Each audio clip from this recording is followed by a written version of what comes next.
Começa agora o Jornal da Justiça desta segunda-feira, 30 de agosto.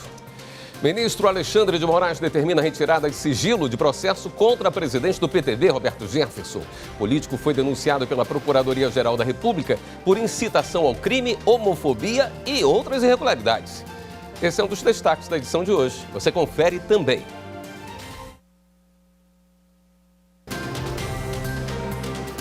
Segunda turma do STF determina que tribunais informem cumprimento de decisão sobre prisão domiciliar a pais de menores de 12 anos. Ministério Público do Trabalho pede afastamento imediato de Sérgio Camargo da presidência da Fundação Palmares por perseguição político-ideológica.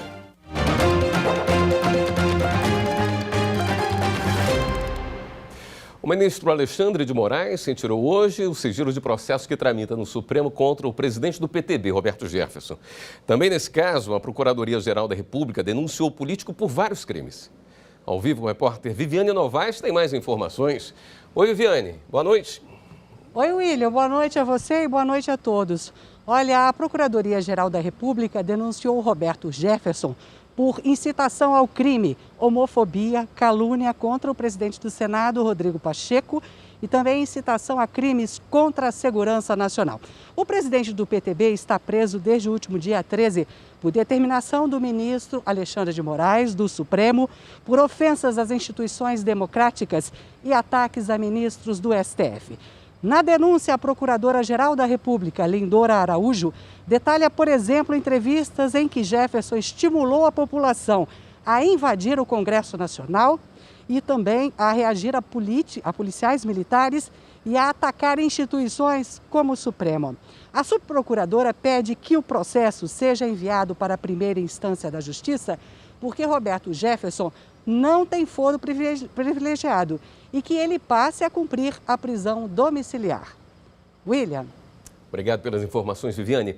O Ministério Público do Trabalho, no Distrito Federal, pediu afastamento imediato de Sérgio Camargo da presidência da Fundação Palmares por assédio moral. De acordo com o procurador Paulo Neto, a investigação do MPT concluiu que o atual gestor é responsável por perseguição político-ideológica, discriminação e tratamento desrespeitoso. Durante um ano de investigação, foram ouvidas 16 pessoas que trabalham ou trabalharam na Fundação.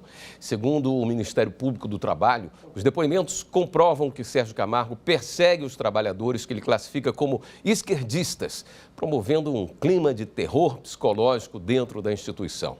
A ação civil pública foi ajuizada na última sexta-feira e também solicita, entre outras medidas, que a Fundação Palmares e Sérgio Camargo sejam condenados ao pagamento de R$200 mil em danos morais coletivos.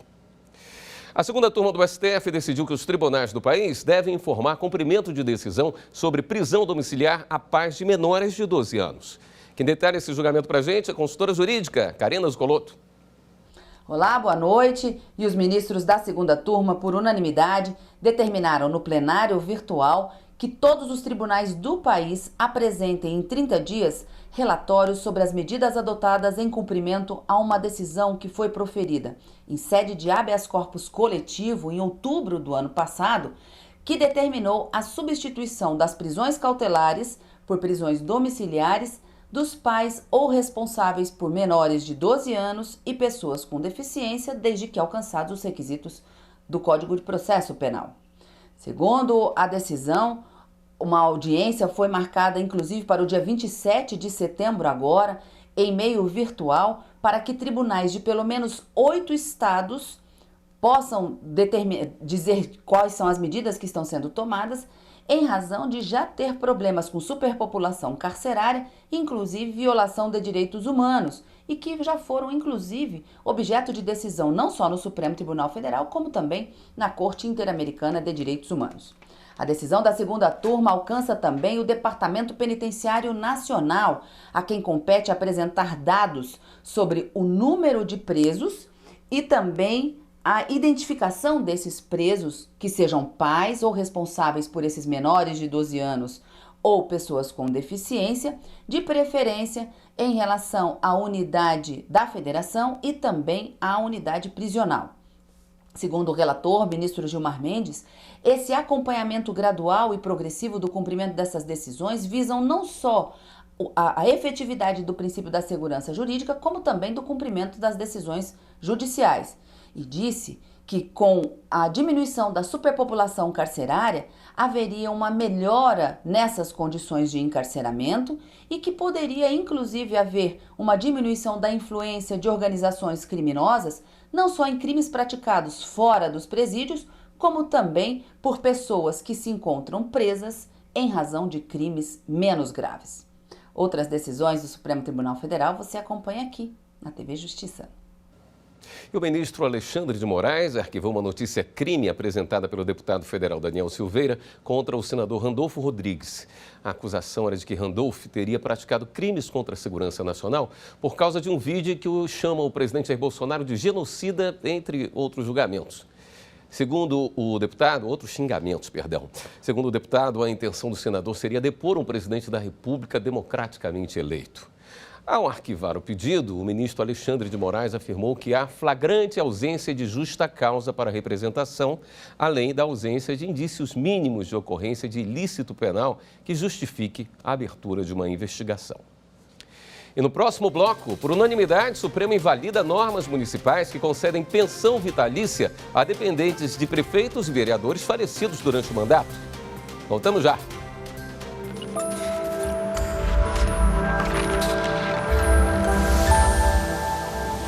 Uma das principais características da nossa Constituição de 88 é a cristalização de direitos e deveres esculpida no artigo 5º. Temos uma escolha constitucional de reforçar os direitos fundamentais. Não é à toa que o nosso rol do artigo 5º é tão extenso. Deixamos de lado um passado ditatorial e firmamos a vocação dessa Constituição cidadã.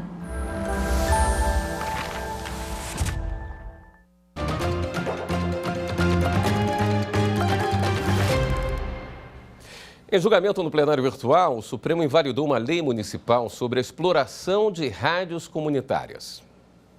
A Procuradoria-Geral da República entrou com uma ação no Supremo contra a lei de Uberaba sobre o funcionamento das rádios comunitárias. A PGR alegou que só a União pode legislar e autorizar o serviço público de radiodifusão. O relator da ação no STF, ministro Luiz Roberto Barroso, julgou que a legislação de Uberaba é inconstitucional. No voto, o ministro afirmou que leis municipais que dispõem sobre autorização e exploração de serviços de radiodifusão invadem a competência privativa da União para legislar sobre a matéria. O julgamento ocorreu no plenário virtual do Supremo e todos os ministros seguiram o voto do relator. A 8ª turma do Tribunal Superior do Trabalho excluiu da condenação imposta à TV Ômega de Osasco, em São Paulo, o reconhecimento de novo vínculo de emprego à radialista que acumulava diferentes funções. O empregado afirmou que foi contratado como motorista e que, por também trabalhar como auxiliar de iluminador, passou a receber o adicional de 40% por acúmulo de serviço. Ele alegou ainda que atuava como operador de áudio e produtor, e por isso pedia que a TV efetuasse 2 contratos de trabalho distintos. O Tribunal Regional do Trabalho da 2ª Região em São Paulo reconheceu o exercício dos 2 cargos e condenou a TV Ômega a fazer o registro na carteira de trabalho do empregado. Na visão do TRT, os tratamentos de imagem e som são considerados setores distintos, o que seria vedado pela lei que regulamenta a profissão de radialista.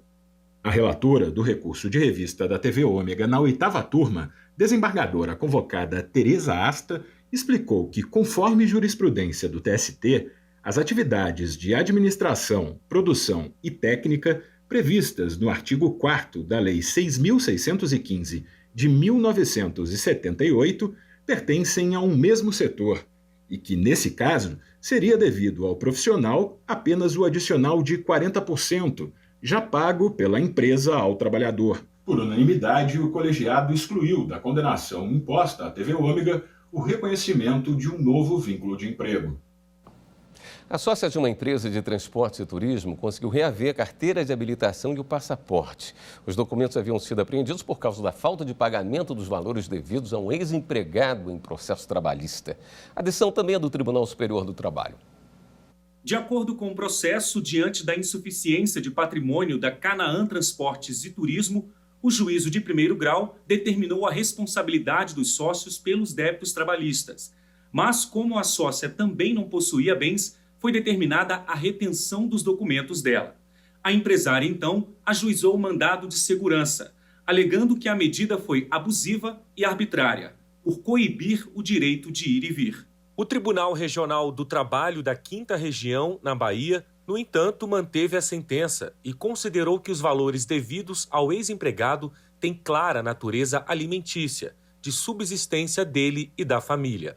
No Tribunal Superior do Trabalho, a relatora do caso na SDI 2, ministra Maria Helena Malman, salientou que a decisão do TRT mandou reter os documentos ao mesmo tempo em que determinou a execução de outras diligências de investigação patrimonial, o que demonstra que os meios ordinários de execução ainda não haviam sido esgotados. Para a ministra, a mera insolvência em si mesma não acarreta a adoção de medidas limitadoras da liberdade individual do devedor, pelo fato da execução civil não ter o caráter punitivo verificado na execução penal. Por fim, a relatora observou que, embora reconheça a natureza alimentar da verba devida, o TRT não observou, no caso, a proporcionalidade na determinação do ato do juízo. Dessa forma, a SDI 2 foi unânime em afastar a determinação da retenção dos documentos da sócia da empresa. Na Paraíba, o Ministério Público Federal ajuizou uma ação para regularizar a oferta de leitos a gestantes. Na ação, o Ministério Público Federal pediu à Justiça Federal urgência para determinar ao Estado da Paraíba e ao município de João Pessoa que adotem providências para garantir às gestantes paraibanas acesso imediato a leitos públicos ou privados, caso faltem leitos públicos nas maternidades do Estado. O acesso deve ser concedido conforme regramentos hospitalares próprios do SUS e não leitos improvisados em macas e cadeiras em corredores. A ação foi ajuizada após 3 anos sem sucesso em tratativas extrajudiciais para conter a superlotação na rede hospitalar. Outro pedido da ação é que Estado e Capital registrem todas as pacientes em excesso diante do número de leitos regulares ofertados pelas maternidades que administram e formalizem os pedidos de transferência dessas pacientes aos núcleos de regulação das demais maternidades ou à Central de Regulação de Leitos da capital. A atuação da Advocacia Geral da União garantiu na Justiça a contratação de estudos necessários ao processo de desestatização da Eletrobras. A Advocacia Geral da União garantiu na Justiça a realização de um pregão eletrônico lançado pelas Centrais Elétricas Brasileiras, a Eletrobras, para a contratação de serviços especializados de avaliação econômico-financeira das empresas Eletrobras Termonuclear e Itaipu Binacional. A realização do pregão número 9 de 2021 foi questionada por meio de uma ação popular ajuizada contra a Eletrobras e a União. Os autores pediam a suspensão do edital, alegando incompetência da empresa estatal para a contratação dos serviços e afirmando que estudos semelhantes já haviam sido contratados pelo Banco Nacional de Desenvolvimento Econômico e Social, o BNDES, que é o agente responsável por gerir processos de desestatização. O pedido de liminar chegou a ser aceito em primeira instância, mas após recurso da Eletrobras, o Tribunal Regional Federal da 2ª Região aceitou, em parte, o pedido autorizando a realização do pregão, mas proibindo a adjudicação do objeto contratual. A AGU, então, ingressou no processo como assistente jurídico da Eletrobras e pediu a reconsideração das decisões.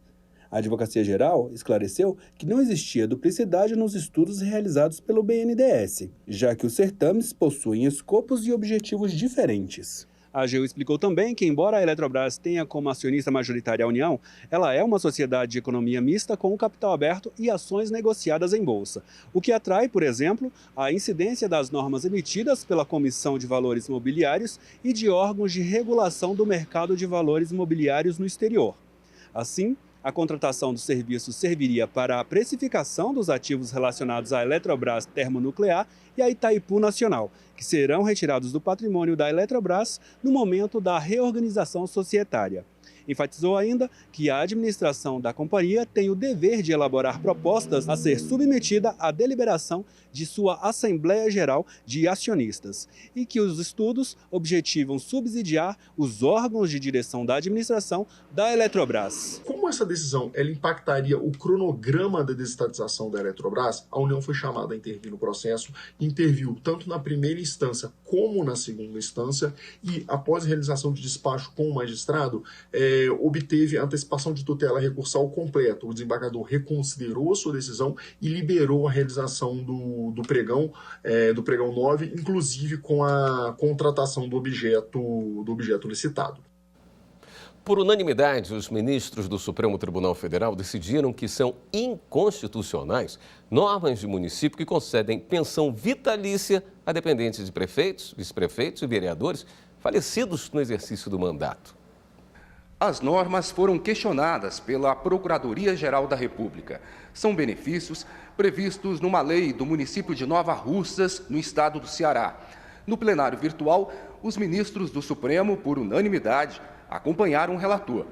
O ministro Gilmar Mendes afirmou que os cargos políticos do Poder Legislativo e do Poder Executivo Municipal têm caráter temporário e transitório, motivo pelo qual não se justifica a concessão de qualquer benefício a ex-ocupante do cargo de forma permanente, sob pena de afronta aos princípios da igualdade, da impessoalidade, da moralidade pública e da responsabilidade com gastos públicos.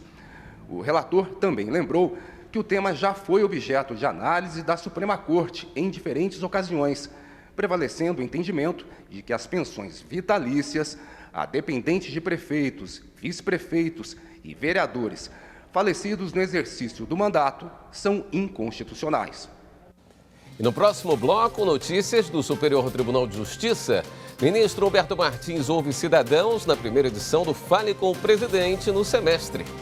Voltamos em instantes.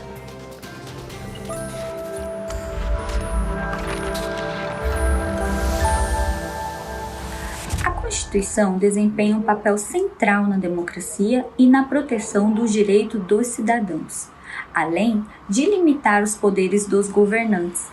A Constituição visa transformar a realidade social através de suas normas.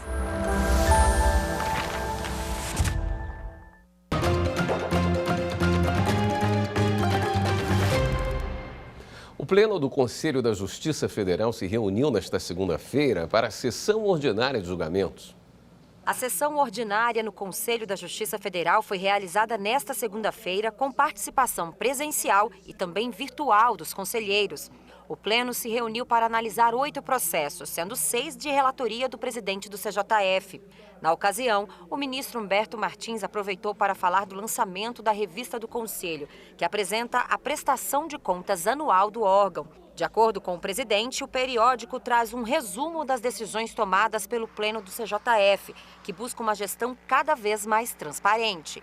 A gente está mostrando a radiografia do trabalho do Conselho durante um ano. Uma gestão transparente, participativa, agregadora, mas com muita transparência para que a sociedade possa conhecer bem de perto o trabalho do Conselho da Justiça Federal. O Conselho com relevantes serviços prestados ao Brasil, mas, sobretudo, à Justiça Federal. A revista Prestando Contas do Conselho da Justiça Federal está disponível no site do cjf.jus.br. O Superior Tribunal de Justiça abriu as portas mais uma vez para o diálogo direto com a população. Confira como foi o 7º encontro do projeto Fale com o Presidente. O presidente do STJ, ministro Humberto Martins, sempre destaca a importância de uma gestão participativa e próxima à sociedade em órgãos públicos. E para ele, receber os cidadãos no gabinete é essencial para que esse modelo de gestão seja efetivado e também para que o STJ cumpra o papel de Tribunal da Cidadania.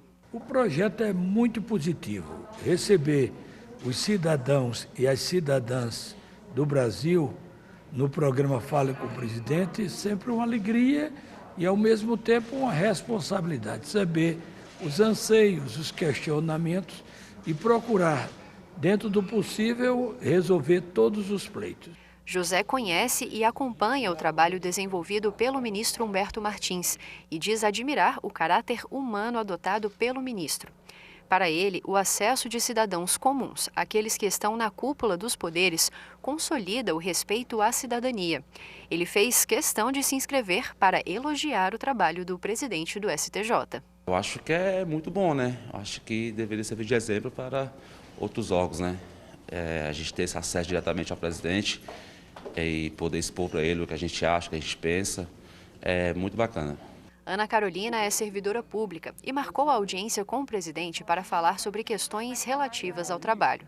Iniciativa ímpar, que realmente aproxima a sociedade do Poder Judiciário, traz mais transparência, faz com que o Poder Judiciário seja considerado mais acessível à população. A iniciativa pioneira está sendo replicada no país, a exemplo do Tribunal de Justiça de Roraima, que também tem realizado encontros periódicos no formato do Fale com o Presidente. Todos os órgãos que pertencem aos poderes da República, bem como as instituições, devem sempre receber os cidadãos e as cidadãs, porque, na verdade, somos apenas instrumentos do poder. O proprietário do poder é o cidadão e ele merece todo o atendimento e todo o carinho com relação aos seus pleitos, porque muitas vezes as críticas são críticas construtivas e sempre aprendemos quando ouvimos as pessoas. Para participar é só enviar uma solicitação para o e-mail falecomopresidente@stj.jus.br. E o Superior Tribunal de Justiça também julgou um caso que envolve a demolição de um terraço construído no Distrito Federal de forma irregular. A terceira turma do STJ confirmou decisão do Tribunal de Justiça do Distrito Federal e dos Territórios, que em ação para demolição de obra em desacordo com a legislação, considerou desnecessária a formação de litisconsórcio passivo entre todos os proprietários do imóvel. O caso teve origem em ação demolitória ajuizada por vizinhos contra a construção de um terraço com churrasqueira e espaço para festas em um imóvel no Distrito Federal. A obra, sem alvará ou autorização da administração pública, não respeitou a distância mínima de afastamento lateral entre as construções, imposta pelo Código Civil, e possibilitava que do terraço fosse visto o interior da casa do vizinho. A sentença, confirmada pelo TJDFT, determinou que a obra irregular fosse demolida e fixou indenização por danos morais no valor de R$15 mil. A terceira turma do STJ negou o provimento ao recurso especial do casal réu na ação demolitória, bem como do coproprietário do imóvel, que, na condição de terceiro interessado, sustentou a necessidade de formação de litisconsórcio passivo em ação real demolitória. Para o relator, ministro Paulo de Tarso Sanseverino, o coproprietário sofrerá os efeitos da sentença de demolir as benfeitorias erguidas ilicitamente, o que não é suficiente para caracterizar o litisconsórcio necessário, porque o direito de propriedade permanecerá intocado. Em decisão unânime, o Tribunal Regional Federal da Primeira Região decidiu que o excesso de prazo em prisão preventiva tem que ser avaliado de acordo com a situação de cada réu e também levando em consideração a complexidade de cada caso. A questão foi debatida na quarta turma do TRF1, depois que a defesa de um homem entrou com um pedido de habeas corpus. Na ação, o advogado do réu argumentou que quando a Justiça Federal emitiu a ordem de prisão por roubo de carga, tráfico de drogas, porte de arma de fogo e receptação, o cliente já estava preso por determinação da Justiça Estadual. Além disso, afirmou que o caso poderia ser considerado excesso de prisão preventiva porque o homem estava na carceragem há 11 meses, mesmo sem ter sido condenado em última instância. Relator do processo, o juiz federal convocado, Érico Pinheiro, explicou que existem provas suficientes para ligar o réu aos crimes e que há entendimentos dos tribunais superiores de que o juiz deve embasar sua decisão nos fatos apresentados, levando em consideração que a chamada prisão cautelar visa garantir a ordem pública e impedir que o réu volte a praticar crimes. Esta edição do Jornal da Justiça fica por aqui. Uma boa noite para você. Até amanhã.